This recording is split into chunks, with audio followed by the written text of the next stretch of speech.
Need an assist on finding a new vehicle? Head to Bob Moore Ford because we're dishing out deals on our entire inventory, like the 2013 F-150 or F-250. Pick yours, then roll out. Visit BobMooreFordOKC.com for a chance to win our monthly prize. Durant, pull-up jumper, off the rim, and and the Thunder win! All right, come on, let's sing the Thunder song. All right. When you hear the sound of thunder, don't you get too scared. Just grab your thunder buddy and say these magic words.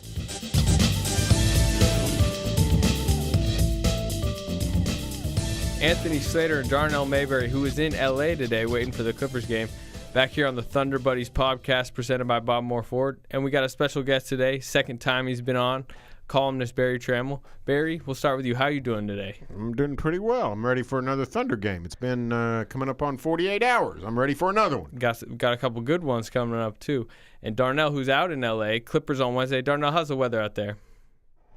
Overcast and not chilly, but it's not as pleasant as you'd think. Although game day is supposed to be 89 degrees. What do we got here today? About like 41 or something? Yeah, probably. 25 this morning. It was cold this morning. I left for the airport this morning. I was freezing. I'll take an overcast That's LA. tough. That's tough packing when you fly on a day like this from Oklahoma City to L.A. because you need a big coat, but when you get to L.A., you don't need the coat. Barry, check this out. They ought to have a coat check at the airport. To my world. Yeah.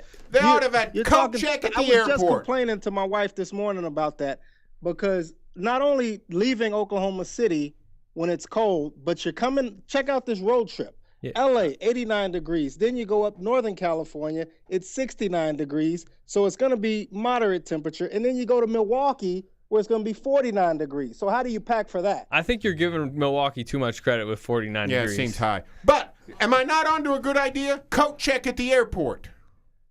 Sounds like it's too expensive. They already want to charge you $25 for a bag. How much they going to charge you for a coat? Or just man up and go without a coat to the airport, and then That's not a good idea. What if you lock your keys in your car or something when you get back? That's a terrible idea. Always have a coat. Always have a coat. All right. Well, we should probably talk Thunder. They're 5-1 on the season. Kind of a little bit surprising 5-1. Had that game against the Wizards. I still don't know how they won that game. But what's kind of most encouraging thing? We'll start with Barry. What's the most encouraging thing you've seen so far besides the already anointed Hall of Famer Steven Adams that you have already done? Well, I mean, I'd say Jeremy Lamb looks like a ball player, and I didn't know he was until we started playing this season. So he's not been a star, not been overly, crazy productive, but he's been solid and scoring 9.8 points a game and shooting pretty well and gets with it on defense to some degree. So I'm very encouraged about Jeremy Lamb. Efficiency with him is the biggest thing. I mean, he's shooting 40% from three. If he can consistently shoot around 40% from three, that's the biggest thing they need. Oh, they'd love him. They'd love it. Oh, yeah, no doubt. But Darnell? I like the fact that they are winning games that they probably shouldn't win. Definitely shouldn't win. They should win. Going into the season, we talked about how easy the schedule was, but once the ball was thrown up, the game started, they found themselves in dogfights. So the fact that they were able to pull out those games, to me, that's the most encouraging thing. It's a mark of a good team. Mm-hmm. We talked about Russell Westbrook. Well, immediately when he came back, it was very encouraging. I mean, he was obviously not tentative on the knee. He's going to the rim with the same explosiveness, full throttle. But right now he's shooting 32%. His shot looks rusty. His ball handling's a little rusty. He's had some turnovers. You guys concerned at all, or is it kind of like with Derrick Rose? You kind of expected this at the start. I think you expected it. Yeah. And you know what? His long-range shooting hadn't been any worse than anybody else's, really. I mean, he made, until Lamb hit that one and Durant, he had the only 2 threes for a big chunk of the game Sunday night. I think he had all 3 of them until the So fourth. He's done, he looks a little off on his timing, on his drives. Mm-hmm. He missed a bunch of shots in the lane. And, that'll come, I think. So you see glimpses on his pull-up jumper. So that it'll be there. He's the least of the worries for the Thunder, if you ask me. Yeah. It's the same stuff with Derrick Rose in Chicago right now. He's going to come around. So I want to do a couple over-unders. Over-under 16 minutes per game for Jeremy Lamb this year. I thought it was interesting for some background on this. Brooks kind of mentioned, I know Darnell put it in the notebook, that, he's trying to limit him to 15 or 16. When right now, do you want to limit him the way he's playing? For reference, Kevin Martin played 27 minutes per game for the Thunder last year. I think it'll be over for Lamb. Yeah. And I don't think it'll be 27, but I think it'll be in the 20 neighborhood. I think he's too solid of a player to play. He's very good with their small lineups. He's a kind of a good, lanky defender that kind of fits well when they want to go small. They want to go, faster pace. I think he fits those lineups well. How about you, Darnell? When I heard it, I shook my head. It was one step forward, two steps back for my man Scotty Brooks. Yeah, it's a little low. And he didn't even. Here's the thing, RFD. He didn't even follow his own tenant because he'd been playing it. He's been playing him more than that.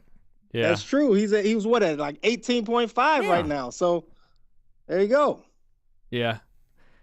But we're seeing him play. I got to give credit to Scott Brooks. The last couple weeks on this podcast, I've questioned whether he was going to play the young guys, specifically Steven Adams.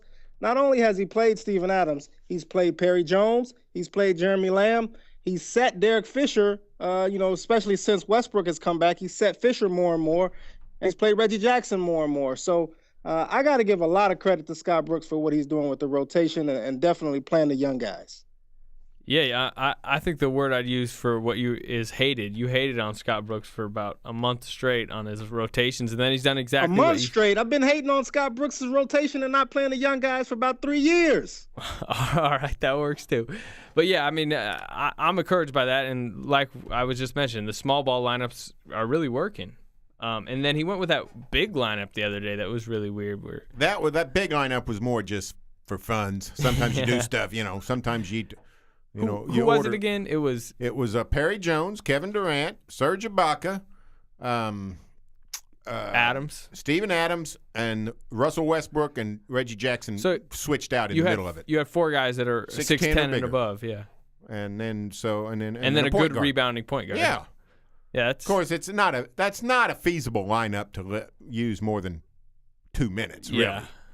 Because that's hard to guard. It's hard to guard people. I tell you what, I like the flexibility on this team. Suddenly they kind of got some depth and some interesting things they can do. Well, when you talked about that small lineup with Lamb, the one thing they did down the stretch, and Scotty pointed this out, is they switched on every possession, which is very advantageous to a team using the pick and roll on you because it sort of renders the pick and roll moot.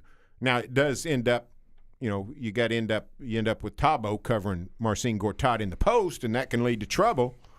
But you'll take your chances sometimes with that. So it does give them a lot of defensive flexibility. Yeah. Over under 29.9 points per game for Kevin Durant this season. And does he win the scoring title? RFD, you can go first. I say under, barely. Okay. 30 points, he's done it before, but that is a lot of points. And I think he's got his heart and his mind set on making his teammates better. You're starting to see him pass the ball. He got off to a slow start in the first 2 or 3 games, but he's starting to really make his teammates better, and I think he's committed to passing the ball and getting those guys, particularly Serge Ibaka, Thabo Sefolosha, Jeremy Lamb, and Reggie Jackson, some open shots. So I'm going to say he's probably going to end up about 29, low 29. But yeah, I think he wins the scoring title. I will say over. I think Durant may have to shoot more this season without Kevin Martin on the squad. So, I agree, he needs to make his players better. And you know what? His teammates need assists too. So, it's sort of like I had a niece once, and her church took a mission trip. Guess where they took a mission trip to? Hawaii. That's where their mission trip was. I was going to say Senegal. My daughter, they went to East St. Louis on a mission trip, and I said, "You're with the wrong youth group. Here's one that's going to Hawaii for crying out loud." But I came to the realization, you know what? The Hawaiians need saved too. So, Jeremy Lamb, Reggie Jackson, all those guys, they need assists too. If Durant's passing the ball to everybody, how are they going to get any assists? And shoot the ball, Kevin. And he's a player that, he takes the best option on the court, and a lot of times the best option is to shoot the ball. That's generally the best option. Yes. Yeah. So, how about MVP? You guys still I preseason I had him as the favorite for MVP. I picked him to win it. I still think he's got a really good shot. I think the Heat and LeBron are kind of gonna labor through the season a little bit, and I think Durant's gonna win it this year, his first. What do you guys think? The early indications are that Chris Paul might win it. I'm with Barry. If he gets it in his mind he's going to shoot and score like he has after 2 weeks, it's going to be hard to keep him out of it. For crying out loud, what's he averaging? 23 points a game, 24? Yeah. So if he does that, I think he's going to win it. But you never know about CP3. He gets in sort of mood swings and sometimes gets hurt. Yeah, I was going to say injury problems. And the Clippers don't always, they're not always going to play at the highest level. So Durant's got a good shot, but I sort of like the direction of Chris Paul right now. But here's the thing that is working against Durant. The Clippers are out here in L.A. They get all the attention. They sort of retooled with Doc Rivers and Jared Dudley and J.J. Redick. So they were kind of one of those buzz teams coming into the season, along with Golden State, the Rockets, a couple other teams. So they got the attention. And if they win 55 games, they're going to get even more attention. If the Thunder wins 55 games and Kevin Durant has just as good a season, if not better than Chris Paul, it's not going to be mentioned nearly as much because, one, the Thunder doesn't play in L.A., and two, the Clippers get so much attention, and they were that buzz team coming in. People are looking for them to do things. It's not as expected out of them as it is for the Thunder. So I just think the Thunder, unfortunately for them, they just have people that probably aren't paying as much attention to what they're doing, and it only matters for them if they win a championship, whereas the Clippers, a great regular season is going to give them a lot of positive attention and media spotlight. So I think for that reason, Chris Paul has the edge in the race between Kevin Durant and Chris Paul. Let me throw out a couple dark horses, and tell me if you think they even have a shot. Kevin Love. Yes. 26.4 points per game, 15 rebounds. They need to win a bunch of games, but he's got a chance. And Paul George. No. No? No. He's putting up huge numbers right now for the 8-0. Yeah, I don't see how I don't see it lasting. For one thing, his team works against him because it's such a balanced team. Yeah. I don't if George is going to score 25 points a game, the Pacers are in the midst of a culture change. I'm serious. I don't know, and I don't think maybe they are, but I don't think that's the case. I think this is more an aberration. Yeah. I disagree with Barry, and for two reasons. One, I think he's vastly underrating how good Paul George is and how good he's become. Two, I think he's vastly underrating how much of a media darling he is. People around the league, the voters for MVP, love Paul George.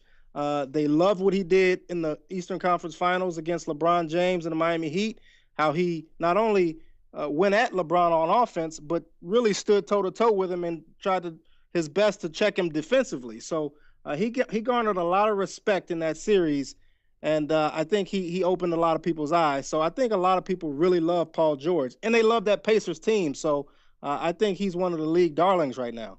I think he'd have to continue at the pace he's at, and the Pacers would have to run away with the East title and probably have the best record in the league for him to get into the conversation. I still think he's a year or two away from. He's got to get some buzz and then come back maybe in a couple of years. Well, you said run away with the East. I think if they finish as the top seed, if they finish with a better record than the Miami Heat, I think he's got a good chance of winning. Yeah. How interesting would it be if he won one before Durant? That'd be crazy. All right, I want to do some Twitter questions. We threw them out there. Hopefully I pronounced the names of the people who asked them correctly. How about this one? Why not get rid of Perkins from Monty Patel? That seems to be the hot topic around here because Adams has emerged. Perkins seems a bit expendable. Will he go out of the rotation? They're not just going to – somebody asked me on the chat today, why don't they just release him? That's not going to happen. You can't just, Well, you can, but then what are you going to do? Yeah. The guy you owe $18 million. Still paying him money. So and he's got even if he's not playing much, he's got some value even if he gets replaced in the lineup. Mm-hmm. Still need a backup center. Yeah, no doubt. Where are you on the start Steven Adams? When's that going to happen? I don't think I'd start him just from a chemistry standpoint. I agree. I don't see the point in starting him. Here's the other thing. After the game in Detroit where he scores 17, I mean, that shows that, if Scotty wants to go with a predominantly B team, second unit at times, you got a guy out there that can score. And just what's energy, wrong with that? Rebound. Yeah. So, I mean, he's played more than Perk in almost every – but in some of the games he's played more than Perk anyway. So what difference does it make? I wouldn't – he's playing down the stretch and Perk is not. So I would – I don't see a point in it. If you're playing Adams, 25 minutes a game and he's in your closing lineup, that's way more important than, does he get the start? You know? I mean, to me, you're just asking for chemistry issues if you don't start him. If you're going – and here's the other thing. If you're going to bench Perk, start a small lineup. Yeah. Go small to start with. Screw with the other team. Like I said, make Nene cover Kevin Durant. See how that goes. Darnell, any input on the topic? Well, first of all, it's a lot better than having Serge Ibaka cover guys like Shane Battier and Chandler Parsons. I'd love to see him go small to start games when it's more conducive to starting off on a good foot. I mean, we saw it in the Rockets series last year.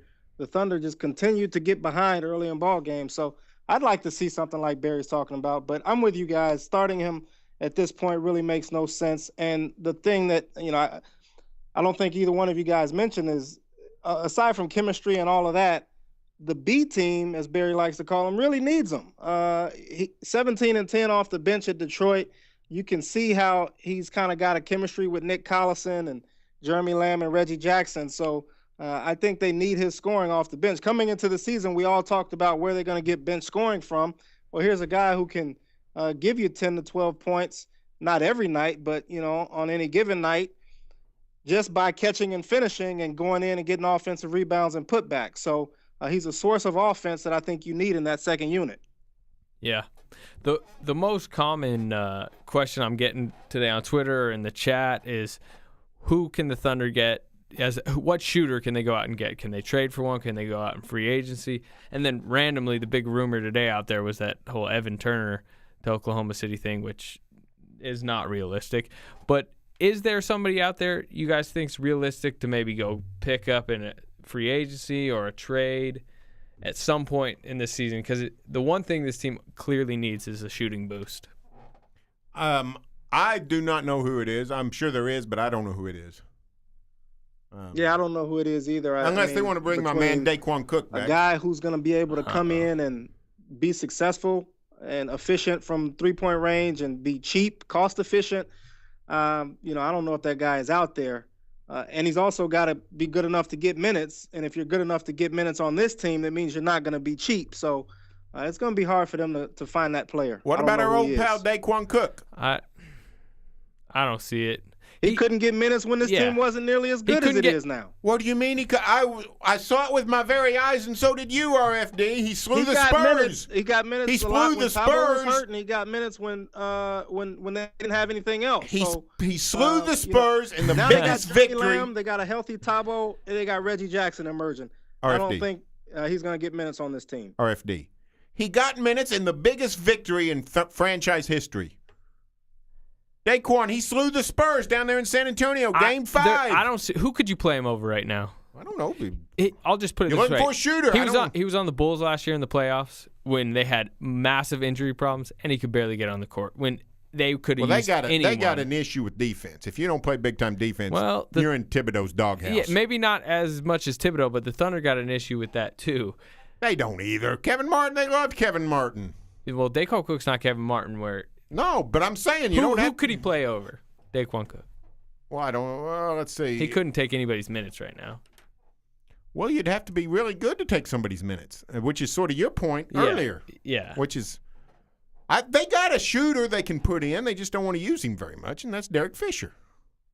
Yeah, I don't know if I call him. I'd slow down on calling him a shooter. Yeah.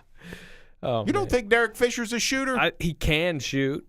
He has a history of making big shots, but I wouldn't call him a shooter. Okay. He's not Reggie Miller or anything. I mean, Kyle Korver's not available. You can probably get Kyle Korver stat? if you'll trade him Reggie Jackson or somebody. You see that Kyle Korver stat? He's hit a 3 in 80 straight games. Yeah, that's pretty impressive. I think he's within like 3 or 4 of the NBA record. That's impressive. That is impressive. I was surprised when I heard that. Yeah, he's so good. If you played with him, You might pass him the ball, AC. Oh, let's not get into that. Slater took a shot at me on the chat today. Oh, we did. I did. That's not good. Somebody Chemistry asked issues. Chemistry issues. He said if we played one-on-one, someone asked him, who'd win?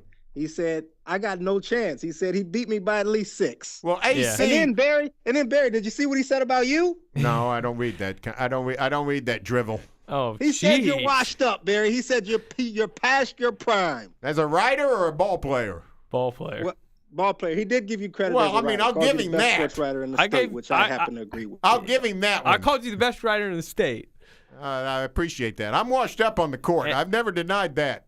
Hey, I heard you used to be able to play in your day, though. That my day was we played with peach baskets. Give me, give me your scouting report. What kind of player were you? You're like 6'4", right? Vlade Divac.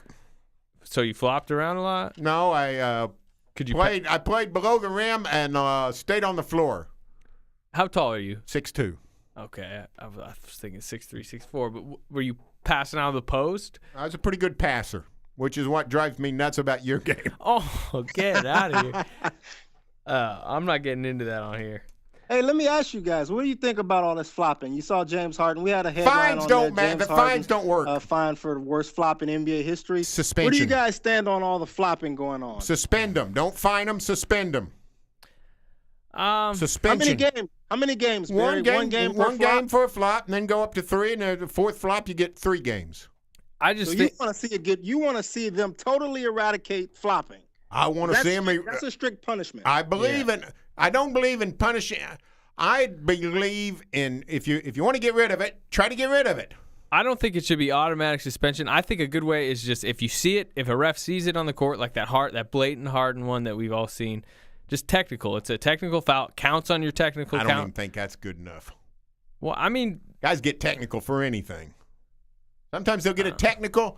They'll get a technical. Sometimes just take a risk. Guys will get a defensive 3. I'm convinced a defensive 3 just to get a breather. My point is not a defensive 3-second technical where it doesn't count on. So you're saying it counts? It counts on your count for the season. Where then if you get up to like something like make 15 people sit out, and that'll get people's attention. I think, like I said, just add it to the thing. Give the other team a free throw more than just a fine, because we all know $5,000 is like $5 for them basically. Yeah, but Barry, okay, let me ask you this: do you blame the players for trying? Yes, I think it's unethical. But if they're getting the call like the one that Harden did the other night, he got the call. The baseline official gave him the foul call. I think it fails to meet the moral standard. So yes, I blame them. Oh boy! What do you mean, oh boy? If you're saying if you can get away with cheating on your taxes, you should do it? Barry, what's your thoughts? I don't believe in cheating on your taxes either. Barry, what's your thoughts overall on international soccer? International soccer? Oh, boy. I would say, here's what I would say. Seems about the same as domestic soccer to me. Although I think you meet a better class of fan in the American soccer game, so maybe that's not a true statement. What do you think about the way they The flopping in international soccer? Yeah, you're right. It's an abomination. What do they do to them guys? I think you get a card right? I don't know. Well, you're the soccer aficionado. Well, that's You're the one that brought it up. You did bring up soccer, Slater. I believe you get a yellow card if, which is just like a technical. You get 2 T's, you're out. Which brings me back to my point. I just think it should be a T. Whatever they're doing, apparently they're not doing it well. Who's the biggest flopper on the Thunder? Right now, I mean, they lost. Harden was their biggest, and then Martin came, and he was their biggest. Yeah, well, they get rid of the floppers. Yeah. Oh, geez, do they? I'm trying to think if they even really have one. I don't know. Durant, like occasionally. Yeah, he's not bad though. He's more of the time. He's just trying to get out of the way. Yeah. And falls down. How about Fish? Fish probably, right? Derek Fish. Yeah, probably. Yeah. Veteran guys. Probably so. Yeah. Now that's the one place where you have to stand up and say, you know what, Kendrick Perkins, I appreciate your game, because he would take it as a badge of honor to not flop. That is true. I talked to Jeremy Lamb after a game recently, and I just walked up to him casually and I complimented him on his floater, because he's got a good looking floater that he can knock down with some consistency. And I said, "You're pretty good at that shot, huh?" He said, "Yeah, I've been shooting it for years. I had that for years." He says. I said, a couple years ago, I tried to get Westbrook to develop one of those. He didn't take too kindly to my suggestion, needless to say. He said, yeah, Westbrook don't shoot floaters. He said, he'd rather just dunk on you. I said, yeah, that's what he said. Then he said, there's two things he don't do. He don't shoot floaters and he don't flop. Westbrook don't flop. That's you know what? I was trying to think. He's sort of a Kendrick attitude on that. Oh, yeah. It's a badge of honor. That's one thing. It seems like if we rated the teams from, flopping proficiency, they're probably towards the bottom, which is a... Well, now that they got rid of Harden and Martin, yeah. No doubt. No doubt about it. Who's got a better floater, Darnell, Reggie Jackson or Jeremy Lamb? I like Reggie's because I think Jeremy is more prone to charge calls when he shoots his because he goes up higher, and I think he loses body control because he elevates so high on his floater, and he's leaning a lot more. Reggie's kind of more under control. So I like Reggie's right now, but both of them are pretty good. Yeah. I haven't seen enough of Lamb's. I like what I've seen, but let me tell you, Reggie's is good. That's his best shot. He's also good in mid-range, Barry. Have you seen his mid-range game? But he's good. But he's good at that floater. That's that 8-foot one-hander deal. I love that shot. Yeah. Let's get it. I think Reggie Jackson's a better pull-up shooter or mid-range shooter at this stage in his career than Westbrook was in his third year. Yeah, but I don't think he'll ever be. I disagree, but I would give you the second year, Westbrook's second year. Second year? And really, that's what Jackson's in. Do you ever see him being able to have any kind of consistent three-point shot? I don't know if I see it. It's not great technique. No, it's not. You it's guys not a good are down form. on it. I don't have a big problem with his. I just like to see them move off the ball more, get Reggie past the ball, cut to the corner, and then take some corner threes. Well, because that would he's help. pretty good from both corners. That would help. It's just when he gets on the wing and especially at the top of the key, he's terrible. So if you can get him in the corners, he's not bad. You know who's a good three-point shooter? And this, bear with me on this. Kevin Durant's a really good three-point shooter because think of this. Good call. He never shoots a three. Hardly ever is he shooting a corner three. Yeah. Everybody else is shooting a lot of corner threes. Tabo, all those guys. Serge, everybody. Lamb, but Durant's hardly ever in the corner. And yet his percentage is still strong. You never just want him stalled in a corner. You don't want him standing. No, you don't. He's not the guy you say, hey, go stand in the corner. No, yeah. Nobody puts baby in the corner. Nobody puts baby in the corner. You guys don't even know what I'm talking about. But I'm glad I don't. You need to go see the movie, Dirty Dancing. It's a classic. Oh, jeez. All right, let's talk about this road trip coming up. Two real interesting games the next Wednesday night and then Thursday night. At Clippers, at Warriors, both on national TV. What do you think? What's your guess? 0-2 coming out of this? 1-1 or 2-0? RFD? I'm gonna say 2-1. They're gonna lose one of these games in LA or Golden State. I don't know which one. I think if they lose the first one, they're gonna win the second one. If they win the first one, they're gonna lose the second one.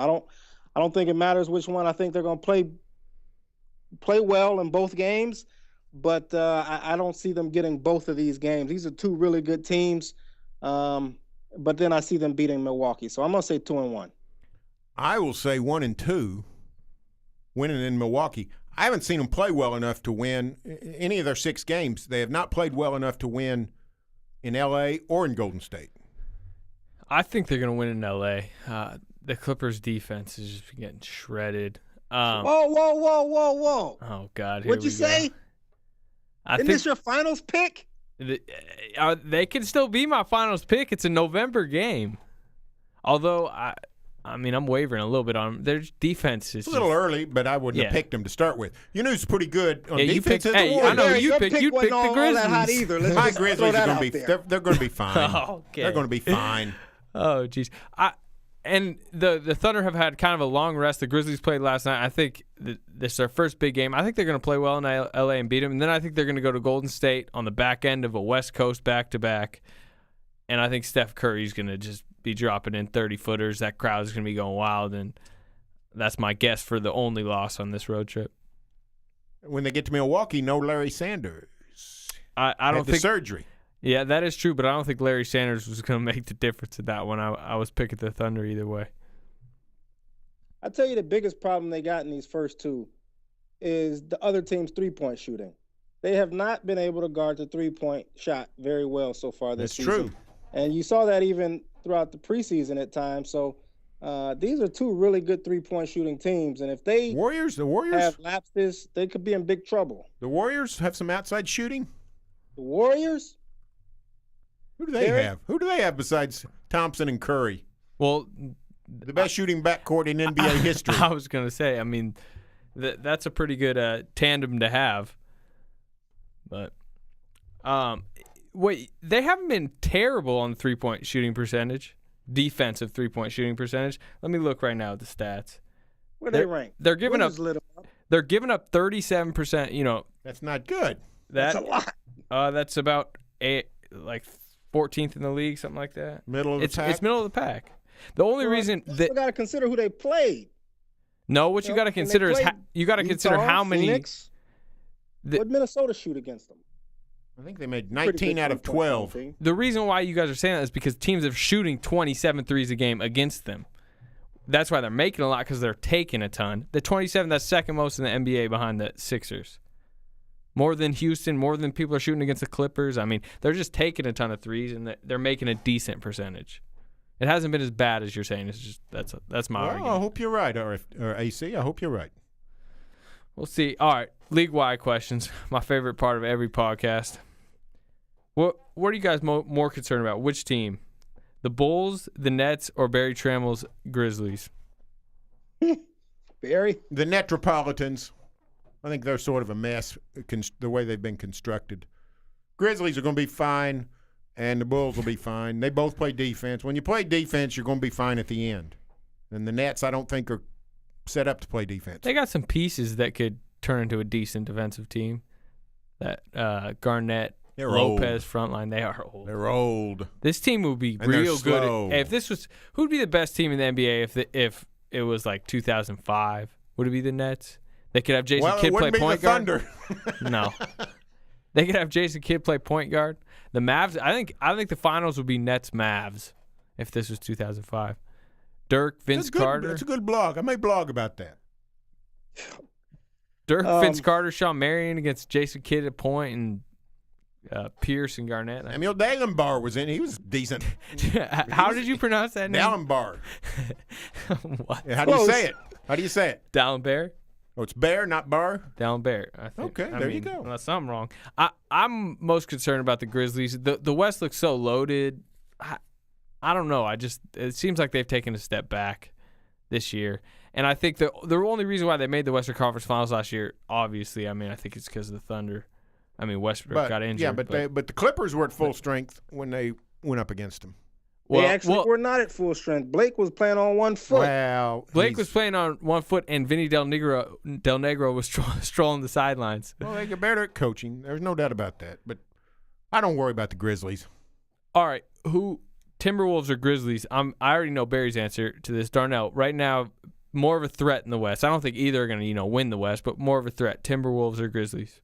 The Timberwolves. They put a lot of pressure on teams. They don't have nearly the defense that the Grizzlies do, but I think their offense keeps them in games equally as much as the Grizzlies' defense used to keep them in games. I'm not sure the Grizzlies have the same defense. I haven't seen them enough to know and to say definitively, but I do know that Minnesota has enough offense to keep them in games, and they got some really effective players with those two guys down low, Pekovic and Love. Inside, and then you got some shooters on the outside with Kevin Martin. Corey Brewer can make corner threes, and then Ricky Rubio can just pick. He can pick you apart with his passing. So I say the Timberwolves. I agree. I like the Timberwolves. Obviously, Barry, you're gonna go with the Grizzlies. You really like Minnesota in the playoffs. If they're healthy, Guarding people with Kevin Love, Ricky Rubio, and Kevin Martin in the starting lineup. You think that's a good way to advance in the playoffs? If they're healthy, I think they're kind of dangerous. But I think you just overrate the Grizzlies a little bit. That's where I may overrate the Grizzlies, but I don't overrate defense in the playoffs. Jeez. Along those same lines of questions, how about Rockets or Clippers? I'm on the record. I think the Clippers are more dangerous in the playoffs. What about you two?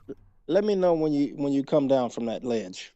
I'm actually kind of tipping towards that ledge after. What are they giving up, like 108? Well, a game I don't right like now? the Rockets either. Well, who's more dangerous? Well, the Clippers, I think, by Okay. far. By far. I think the Clippers are capable of playing some defense. I don't know if they'll do it, but they're capable. I don't think the Rockets. I don't know how are they going to guard anybody on the perimeter? They're good inside. Yeah. But how are they going to guard anybody on the perimeter? Harden, well, they got Harden, Lynn, Parsons. They got some good defenders. They got Patrick Beverly and Garcia. As much as Oklahoma hates him, he's a pretty good ball player. He's pretty good, man. They got Francisco Garcia. We saw what he could do last year with his defense on Durant, and they got Chandler Parsons, who is no good at all. Continues to emerge and is a growing player in this league. The growing players on the offensive end. There, you might be underrating them. Underration. There's no doubt I'm underrating them because I think they stink on defense. I think they're a pretender, just like I think the Clippers are a pretender when it comes to the postseason. But I think defensively they do have some pieces. You don't like the Clippers in the postseason, but you like the T-Wolves. Well, we're not talking about we're not just comparing teams or their defense. I said they got problems defensively. I'm talking about the Rockets and the Clippers. And the Rockets, I'm saying they might be better defensively than you think, or they have the potential to be better defensively. At least on the perimeter. They'd almost have to be. All right, 2 weeks into the season. Last question here. 2 weeks into the season, has your NBA Finals prediction changed? I was Heat Clippers. What were you? You were Heat Grizzlies? Heat Grizzlies, but I don't change predictions, and if I'm mathematically eliminated, but okay, well, I'm not a waffler. Do I look like a waffler?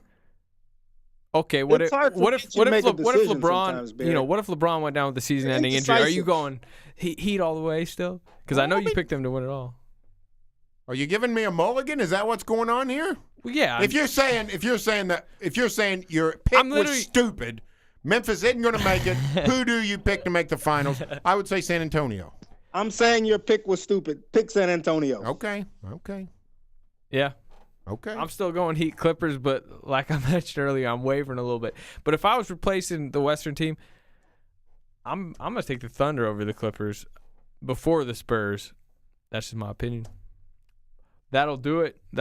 This week on the Thunder Buddies podcast. Thanks for being here, and we'll see you again next week after an interesting week of games. Durant pull-up jumper up the rim and and the Thunder win! Come on, let's sing the Thunder song. When you hear the sound of thunder, don't you get too scared. Just grab your Thunder buddy and say these magic words.